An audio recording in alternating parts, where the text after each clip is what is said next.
বৈষম্য বিরোধী ছাত্র আন্দোলনের ৫ সমন্বয়ককে ডিবি হেফাজতে নেওয়া হয়েছে জানিয়েছেন স্বরাষ্ট্রমন্ত্রী আসাদুজ্জামান খান কামাল।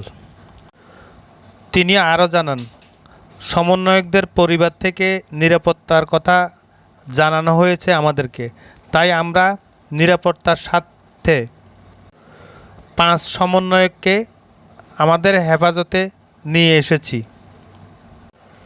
এর আগে গতকাল ৩ সমন্বয়ককে হাসপাতাল থেকে আনা হয়েছে জানান স্বরাষ্ট্রমন্ত্রী আসাদুজ্জামান খান কামাল।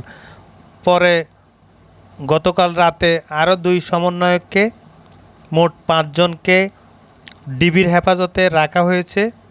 তিনি আরও জানান, আমরা তাদের নিরাপত্তার স্বার্থে তাদেরকে আমাদের হেফাজতে রেখেছি।